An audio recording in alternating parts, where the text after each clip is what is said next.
Hello प्यारे बच्चों और साथियों, आप सभी का स्वागत है अपने यूट्यूब चैनल एनएमएस अड्डा पे। तो आज हम लोग बात करेंगे एक चैप्टर पे, डायरेक्ट एंड इनवर्स प्रोपोर्शन। तो यहाँ पे हम लोग दो कॉन्सेप्ट के बारे में पढ़ेंगे। एक हो गया आपका डायरेक्ट प्रोपोर्शन और एक आपका इनवर्स प्रोपोर्शन। ठीक है, हिंदी में सीधा सीधा एवं व्यतिक्रम समानुपात। ठीक है, तो इन कॉन्सेप्ट से पहले इस चैप्टर की आपको बेसिक जानकारी होनी चाहिए। तो हम लोग थोड़ा बात करेंगे इंट्रोडक्शन पे इस चैप्टर के।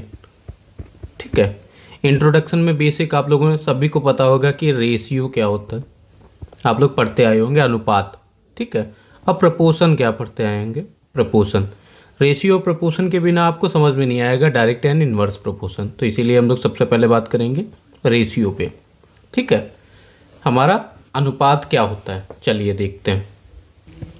अब देखिए, हम बात कर लेते हैं रेशियो। देखिए, अनुपात वह राशि है जिसे यह प्रकट होता है कि दो सजातीय राशियों में से एक राशि दूसरी राशि की तुलना, गिनी अथवा कौन सा भाग है। तो इसको आप पढ़िए चाहे ना। देखिए, इसमें सबसे मेन है ratio is a comparison of two quantities, दो क्वांटिटीज का कंपैरिजन। ठीक है, it is represented by symbol. आपका रेशियो किस सिंबल से प्रेजेंट किया जाता है, दो डॉट वर्टिकल। ठीक है, वर्टिकल दो डॉट, ये इसका सिंबल होता है प्रेजेंट करने का। ठीक है, दो क्वांटिटीज का कंपैरिजन, आपस में दो क्वांटिटीज का हम लोग कंपैरिजन करते हैं जब तुलना करते हैं एक दूसरे की। ठीक है, अब जैसे हमारा हो गया, चलिए हम बात कर लेते हैं। यहाँ पे देखिए, जैसे दो राशियां पी एंड क्यू अनुपात में है तो इनको पी और सूचित करते हैं। तो यहाँ से आप सिंपल देखिए, हमारी हो गई फर्स्ट क्वांटिटी। ठीक है, फर्स्ट क्वांटिटी, और ये हमारा सिंबल हो गया सेकंड क्वांटिटी। ठीक है, इससे हम लोग कंपैरिजन करते हैं दो क्वांटिटीज का। अब जैसे हमने ले लिया हमारी फर्स्ट क्वांटिटीज, एक हो गया, देखिए। ठीक है, एक चीज हो गई हमारी, ये हो गई हमारी फर्स्ट क्वांटिटी। अब यहीं पे बना दिया हमने। ठीक है, ये हमारी सेकेंड क्वांटिटी हो गई। तो इसके कंपैरिजन में, फर्स्ट क्वांटिटी के कंपैरिजन में सेकेंड क्वांटिटी कितनी है, पहली क्वांटिटी देखिए हमारा एक है। अब इसका रेशियो हम लोग, ये देखिए हमारी क्वांटिटी हो गई। ठीक है, अब इसका हम लोग रेशियो लिखें तो रेशियो क्या लिखेंगे, 1:2 लिखेंगे, एक यहाँ पे और ये। ठीक है, तो क्वांटिटी में फर्स्ट क्वांटिटी 1:2। ठीक है, अब इसका कंपैरिजन कैसे किया जाता है। अब कह रहा है पहले के पास एक है तो एक का दूसरे के पास कितना है, उसका 2 गुना। अब कह रहा है दूसरे के पास 2 है तो इसका आधा हो जाएगा। तो जब हम आपस में एक दूसरे का कंपैरिजन करते हैं वो हमारा होता है रेशियो। ठीक है, अब जैसे आपने कहा कि एक राम है। ठीक है, एक राम है, एक श्याम है। अब कह रहा है राम के पास एक सेब है और श्याम के पास 3 सेब है। तो इसमें अब कंपैरिजन करेंगे ना, एक सेब में इसका, एक सेब राम के पास और 3 सेब श्याम के पास। तो कंपैरिजन हुआ 1 और 3 का। राम के पास एक है तो उसके पास 3 गुना है। ठीक है, ये इसको कहते हैं कंपैरिजन। अब देखिए, आप सभी को पता होगा कि फर्स्ट और सेकेंड क्वांटिटी, फर्स्ट और सेकेंड क्वांटिटी हो गई हमारी। अब ये बताइएगा, इनको तो रेशियो में लिखते हैं, जैसे हमारा है 1:3 है। ठीक है, तो ये हो गया 1 के बदले 3 गुना। अब इसको 1/3 में भी लिख लिया। कोई भी हमारी वैल्यू दी होगी हमारी, जैसे 5/6 दिया गया है तो इसको क्या लिख सकते हैं, 5:6। अब इसको पढ़ा क्या जाता है, 1/3। ठीक है, 1:3, इसको एज, ये हमारा सिंबल होता है रेशियो का। ठीक है, देखिए आप सभी लोग कमेंट बॉक्स में बताइए कि फर्स्ट और सेकंड क्वांटिटी को कहते क्या है, पहली क्वांटिटी को क्या कहते हैं, दूसरी क्वांटिटी को क्या कहते हैं। ठीक है, ये नई चीज़ है, बेसिक। ठीक है, चलिए मैं यही बता देता हूँ। इसको कहते हैं, फर्स्ट क्वांटिटी को कहा जाता है एंटीसीडेंट। ठीक है, और ये हमारा होता है सेकेंड क्वांटिटी को कहते हैं, बहुत कम बच्चों को पता होता है, कॉन्सिक्वेंट। ठीक है, ये दो चीज़ें होती हैं। पहली क्वांटिटी को हमारे कहते हैं, अब जैसे ये तो है 1:3 लिखा है ना, ये हो गया हमारा न्यूमरेटर और ये हो गया हमारा डिनोमिनेटर। तो पहली क्वांटिटी को हमारा कहते हैं एंसीडेंट और दूसरे को कहते हैं कॉन्सिक्वेंट। ठीक है, अब जैसे आपको बेसिक यहाँ पे दिया गया था, जैसे एग्जांपल दिया गया था आपको, जैसे 4 किलोमीटर था 5 किलोमीटर का अनुपात, तो 4/5 और इसको ये रिप्रेजेंट कर दिया। तो ठीक है, इसका सिंबल मैंने आप लोगों को बता दिया, ये वर्टिकल में होता है। ठीक है, तो देखिए किताब में आपको दिए होंगे डिफरेंट टाइप्स ऑफ रेशियोज दिए गए हैं, जैसे संयोजित अनुपात, कंपाउंड रेशियो और ये डुप्लीकेट रेशियो। इनका कोई यूज नहीं है लगभग।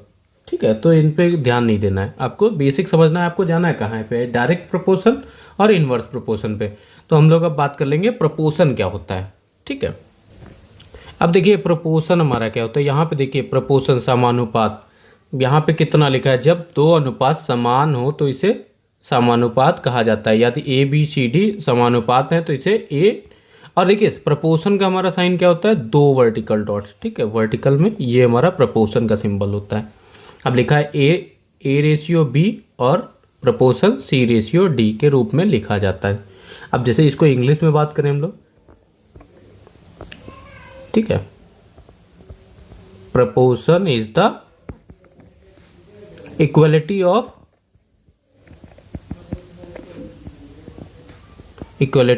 To roots. ठीक है, ये हमारी हो गई डेफिनेशन इंग्लिश में।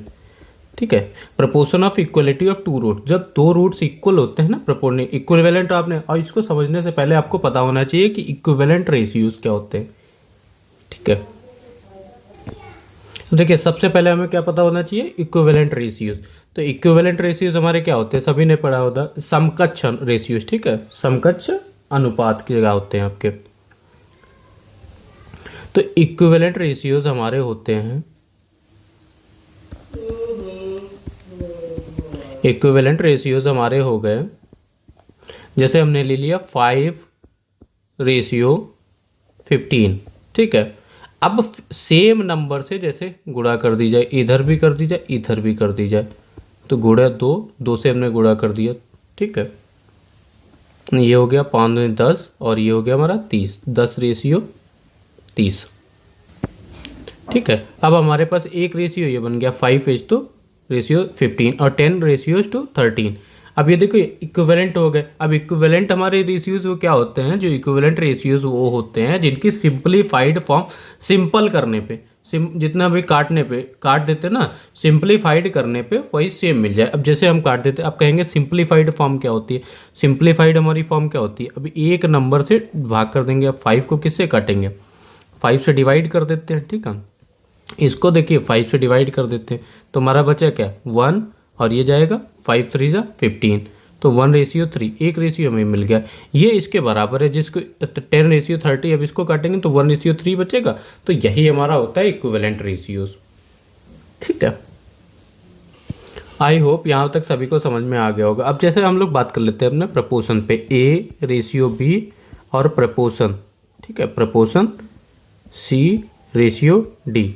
तो देखिए इनको सॉल्व कैसे करते हैं। अब ये हो गया हमारा ए बी सी और डी, ठीक है, इक्वल्स टू, अब देख लीजिए ये हमारा प्रोपोर्शन हो गया इसका, ठीक है, और ये हो गया हमारा, ये ध्यान से देखिएगा सभी लोग। अब क्या हो गया, A into D equals to C into B, ठीक है। अब ये देखिए हमारी फर्स्ट क्वांटिटी बन गई, जब हमने शुरुआत में बात करी थी, ये हमारी फर्स्ट क्वांटिटी, ये हमारी सेकंड क्वांटिटी। अब फर्स्ट क्वांटिटी को हम लोग क्या कहते थे,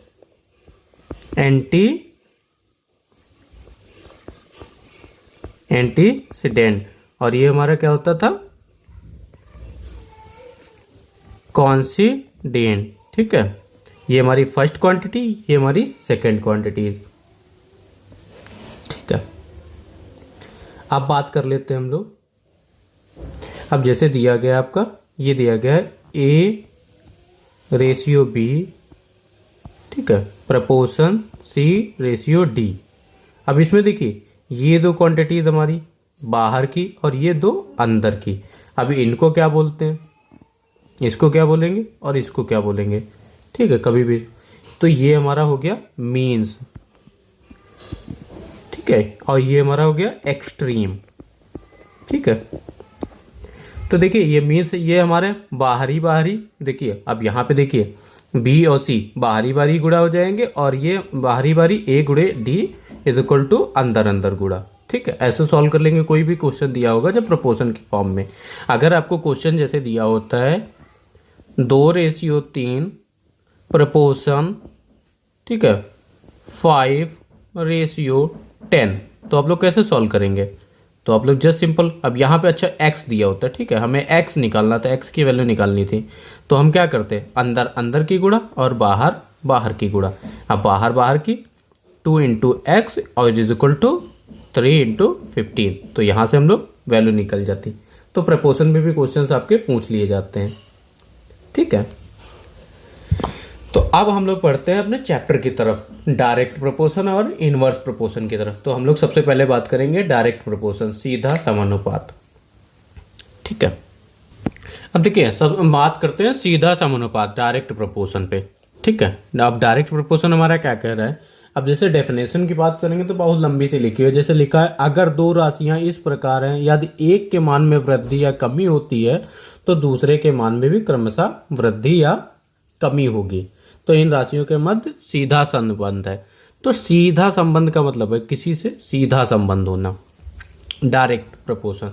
तो हम लोग जैसे बात करेंगे, अब जैसे हमारे पास दो क्वांटिटीज हैं यहाँ पे, जैसे ए राशि है और बी राशि है, ठीक है। अब इसको मान लेते हैं, जैसे हमारा है, ये देखिए एक केला है, ठीक है, एक केला है, एक केले का रेट कितना है, 5 रुपये है, ठीक है, महंगा हो गया ना अपने वहाँ से, ठीक है, एक केले का 5 रुपये है। अब जैसे जैसे हम बढ़ाएंगे इसकी क्वांटिटी, जैसे बढ़ाएंगे ए की क्वांटिटी बढ़ाते हैं तो बी भी, अब जैसे हमने कहा 2 केले हो गए, तो आपका क्या हुआ, रेट भी तो बढ़ा, कितना हो गया, 10 रुपये हो गया। तो जैसे जैसे ए बढ़ाएंगे तो उसका केला बढ़ा रहे हैं, जितने क्वांटिटी बढ़ा रहे हैं तो उसका रेट भी बढ़ रहा है। तो इसमें क्या हो गया, डायरेक्ट प्रपोर्शन हो गया, डायरेक्ट हो रहा है संबंध इसका। अब जैसे हमने क्वांटिटीज बढ़ा दी, 7 केले कर दिए हमने, तो क्या हो जाएगा आपका, एक केला 5 का था, 7 5 35 रुपीज के हो गए 7 केले। तो जब क्वांटिटी बढ़ रही है उसकी तो रेट भी बढ़ रहा है। जब देखिए ए हमारा बढ़ रहा है तो ए भी बढ़ेगा। अब जैसे हमारा यहाँ पे ए और बी दो क्वांटिटीज हैं, अब जैसे हम कह देते 10 केले हैं जो, ठीक है, 10 केले 20 रुपए के हैं, ठीक है। अब जैसे हम क्वांटिटी घटा रहे हैं, जैसे कह रहे हैं हमारा एक केला कितने का बचा, ठीक है, एक केला, अब भाई तो एक केला 2 रुपए का कम होगा ना। जैसे हम क्वांटिटी बढ़ा रहे हैं तो साथ में ये भी तो घट रहा है, रुपए भी तो उसके घट रहे हैं। तो देखिए एक चीज बढ़ा रहे हैं तो दूसरी चीज बराबर बढ़ रही है, तो उसका सीधा संबंध हो गया, ठीक है, रेशियो में। अब देखिए एक चीज घटा रहे हैं तो उसका सीधा संबंध हो गया, ठीक है। अब जैसे जैसे क्वांटिटी कम कर रहे हैं उसका रेट भी कम हो रहा है, सीधा संबंध हो रहा है। एक चीज आप कर रहे हैं, एक चीज कम हो रहा है। अब इसको रिप्रेजेंट कैसे करा जाता है, देखिए, और मेन बात ये भी है, देखिए, two quantities said to be in direct proportion, value increase और इंक्रीज, और उनका जो रेशियो होगा वो कांस्टेंट होगा। जैसे ये बात करते हैं A1, अभी हमने ले लिया A1 अपॉन B1 की बात करेंगे तो ये हमारा कांस्टेंट आएगा, ठीक है, कोई भी कांस्टेंट वैल्यू है, ठीक है। अब इसी को कांस्टेंट वैल्यू, अब जैसे हम लिखना चाहें A2 अपॉन B2, तो ये भी हमारी कांस्टेंट वैल्यू आ जाएगी। इसीलिए हम लोग लिख लेते हैं A1 अपॉन A2, वो A1 upon B1 is equal to A2 upon B2, ठीक है, जैसे A3 अपॉन B3। तो ये हमारा कांस्टेंट, किसी कांस्टेंट का मतलब आप समझ गए, कोई फिक्स्ड वैल्यू आएगी, ठीक है, बराबर होना चाहिए सब में, ठीक है, ये हमारा कांस्टेंट होता है। और इसका सिंबल क्या होता है डायरेक्ट प्रोपोर्शन का, तो A प्रपोर्शन B, ठीक है, ये हमारा इसका सिंबल होता है डायरेक्ट प्रोपोर्शन का। तो डायरेक्ट प्रोपोर्शन में आपको बस इतना ही समझना है कि एक चीज़ जैसे बढ़ाएंगे तो उसका सीधा संबंध होना चाहिए। आपने एक चीज़ ली दुकान से, 5 रुपए की चीज़ ली, अब फिर उस वही चीज़ आपने दुगनी कर दी तो उसका रेट भी बढ़ेगा, डायरेक्ट प्रोपोर्शन हो गया। अब ठीक है, ठीक है, तो अभी तक हम लोगों ने बात कर दिया। अब मेन रोल इसमें देखिए रेशियो का भी है डायरेक्ट प्रोपोर्शन में, ठीक है, सीधा। तो इसमें देखिए जैसे हम बात कर लेते हैं, जैसे हमारी एक चॉकलेट 5 रुपए की है तो 2 चॉकलेट हमारी कितनी हो जाएंगी, 10 रुपए की। 3 चॉकलेट हमारी 15 रुपए की हो जाएंगी। 4 चॉकलेट हमारी 20 रुपए की हो जाएंगी, तो देखिए इनका रेशियो क्या आएगा, रेशियो सेम आएगा ना सबका। अब इसको करें 1/5 आएगा यहाँ पे, ठीक है। इसका रेशियो करेंगे तो 1/5 आएगा। अब इसका रेशियो करेंगे, सिंप्लीफाइड कर देंगे, 2 एकम 2, 1/5 आएगा ये भी। और 3/15 लिखेंगे तो इसका रेशियो 1/5 आएगा सिंप्लीफाइड, ठीक है। और इसका भी तो 1/5। तो मेन हमारा रेशियो क्या है, अब रेशियो हमारा सेम है सब में। देखिए बात कर लेते हैं जैसे, ठीक है। ये देखिए अब हमने बात करी जैसे, ये हो गया हमारा रेशियो। अब इसको A1, अब देखिए A1/B1 is equal to A2/B2। अभी मैंने ये चीज़ बताई आपको, A3/B3। और ये हमारा A4/B4 इज इक्वल टू किसके बराबर हो जाएगा, कांस्टेंट। और कांस्टेंट क्या है हमारा सब में सेम है, A1/5, ठीक है।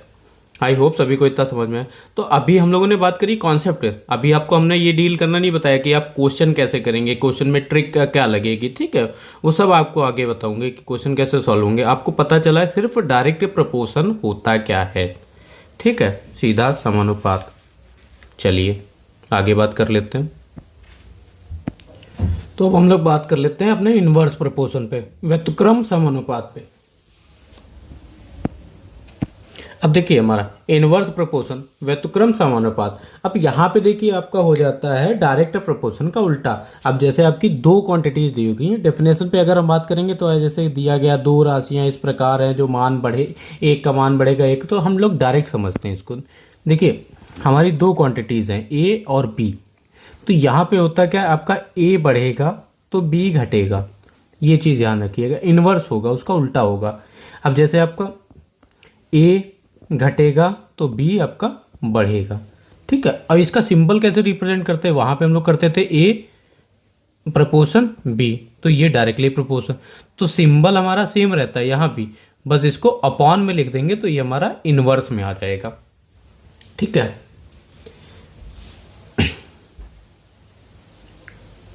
ठीक है, अब वहां पे हम लोग लेते थे, जैसे लेते थे A/B, A1/B1 is equal to A2/B2 is equal to constant होता था। और यहाँ पे हमारा A1/B1 is equal to constant होगा, ठीक है, ये मल्टीप्लाई में होगा। अब प्रपोर्शन हमारा हो गया A directly inversely proportion to B, ये हमारा इसको रिप्रेजेंट करते हैं। चलिए इसको थोड़ा और डिटेल में बात कर लेते हैं, ठीक है। देखिए इसका बेस्ट एग्जांपल ले लेते हैं हम लोग, जिससे आप लोग ज़्यादा अच्छे समझेंगे। तो आपको पता है स्पीड होती है, speed is directly proportional, inversely proportional to time. अब जैसे यहाँ पे देखिए हमारा घर है, ठीक है, ये हो गया हमारा घर, ठीक है, ये हो गया हमारा घर। और ये हो गया हमारा, भाई स्कूल बड़ा है, स्कूल का बड़ा बना देते हैं, और ये हो गया हमारा स्कूल, ठीक है। अब देखिए हमें स्कूल जाना है तो रोज जाते हैं, अब घर से स्कूल हमें जाना है, ठीक है। अब घर से हमें स्कूल जाना है तो हम लोग धीमे धीमे गए, धीमे धीमे धीमे धीमे गए, ठीक है, धीमे धीमे धीमे धीमे गए थे। अब डिस्टेंस देखिए, दूरी तो सेम ही है ना, दूरी हमारी, ठीक है, 10 किलोमीटर मान लीजिए स्कूल की। धीरे धीरे गए हम लोग, ठीक है, धीरे धीरे गए तो हमें लग गया भाई 1 घंटा लग गया, ठीक है। अब वहीं हमें स्कूल से घर वापस हुआ, छुट्टी होती है तो क्रेज बढ़ता है, सुबह जाने में मन नहीं लगता है। अब स्कूल से हम लोग घर आए, बच्चों का क्या होता है, स्कूल से घर गए, भागते हुए हमने स्पीड बढ़ा दी, तो स्पीड बढ़ा दी तो हम लोग जल्दी जल्दी पहुंचाए, तब हम लोग 30 मिनट में ही पहुंचाए, ठीक है, आधे घंटे में घर पहुंचाए, ठीक है। तो यहाँ पे मतलब जैसे आप देखिए स्पीड, अब स्पीड आपकी बढ़ेगी तो टाइम आपका, यहाँ से आपने देखा तो टाइम आपका कम लगेगा, और स्पीड आपकी कम होगी तो टाइम आपका ज़्यादा लगेगा। ये देखिए आपका बेस्ट एग्जांपल, ठीक है। आई होप सभी को समझ में आ गया होगा। तो देखिए यहाँ पे दोनों चीज़ें सेम है, आपका इनवर्स प्रोपोर्शन और रेशियो प्रोपोर्शन। आपको सिंपल दिया क्या होगा, तीनों में आपको क्वांटिटीज दी होंगी, ए दिया होगा, बी दिया होगा और सी दिया होगा, डी दिया होगा। एक को आपको फाइंड करना होगा, रेशियो में दिया होगा, ठीक है। ये देखिए प्रपोर्शन में दिया होगा आपको, तो आपको एक मिसिंग होगा और फाइंड करना होगा। आप देखिए डायरेक्ट प्रपोर्शन में आप A1/B1 is equal to C1 upon D1 करते थे, और यहाँ आप क्या करेंगे, A1 into B1 is equal to C1 into D1। ठीक है, ये आपका हो गया डायरेक्ट प्रोपोर्शन में और ये आपका इनवर्स प्रोपोर्शन में। करना सेम ही है हमें भाई। ठीक है, उसमें मल्टीप्लाई हो जाएगा, इसमें अपॉन में हो जाएगा। ठीक है, एक चीज़ और आपको बेस्ट कॉन्सेप्ट पे ले के चलते हैं। अभी हमने बात करी थी, ध्यान से देखिएगा।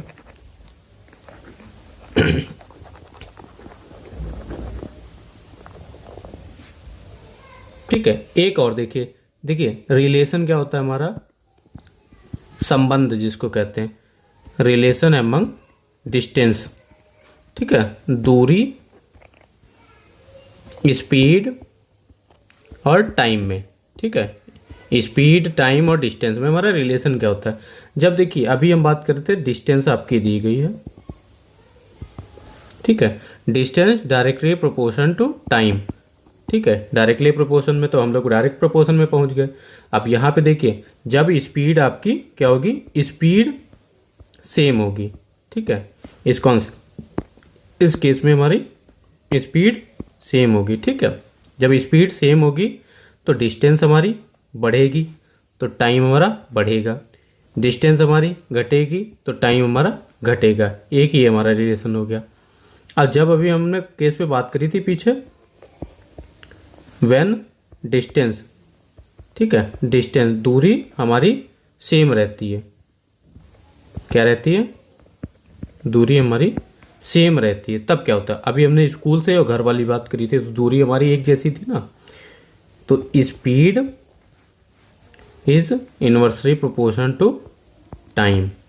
अभी हमने बात करी थी स्कूल से घर जा रहे थे, घर से स्कूल, तो यहाँ पे हमारे देखिए क्या हो जाएगा, आपकी स्पीड बढ़ेगी तो टाइम आपका बढ़ेगा, और स्पीड हमारी घटेगी तो टाइम आपका घटेगा। अभी पीछे कॉन्सेप्ट बताया था। ठीक है, इस चैप्टर में सिर्फ इतना ही था। आई होप सभी को समझ में आया होगा। ठीक है, अब नेक्स्ट वीडियो में हम लोग बात करेंगे इससे रिलेटेड क्वेश्चन।